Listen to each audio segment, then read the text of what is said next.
AP DCM గారు 78వ 15 August గణతంత్ర దినోత్సవ వేడుకల్లో లా అండ్ ఆర్డర్ గురించి చాలా గొప్పగా చెప్పారు. గత ప్రభుత్వ హయాంలో లా అండ్ ఆర్డరు పూర్తిగా క్షీణించింది అని చెప్పుకొచ్చారు.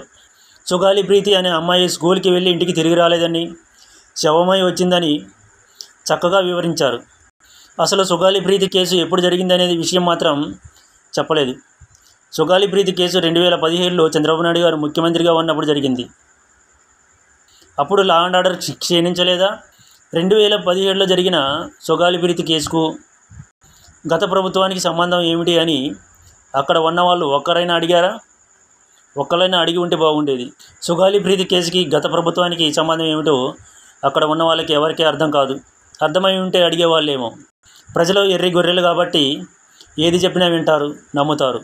78వ స్వాతంత్ర దినోత్సవ వేడుకల్లో కూడా జనాల్ని ఎర్రి గొర్రెలను చేశారు ఏపీ డీసీఎం గారు.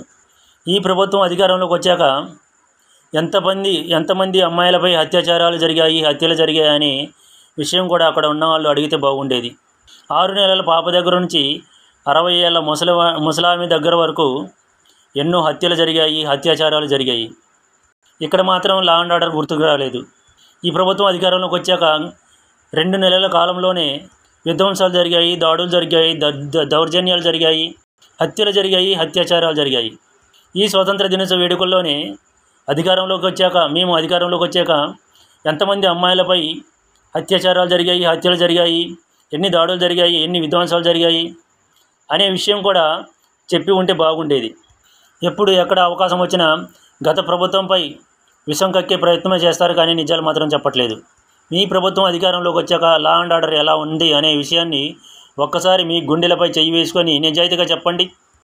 ప్రజలు వెర్రి గొర్రెలు కాబట్టి మీరు ఏం చెప్పినా నమ్ముతారు. మీరు ఏది చెప్తే అదే నిజం అనుకుంటారు. ఇటువంటి వెర్రి గొర్రెలు లాంటి ప్రజలు ఉన్నన్ని రోజులు మీరు ఎన్ని అబద్ధాలని చెప్పవచ్చు, ఎన్ని నిజాలనైనా పాత్ర వేయచ్చు.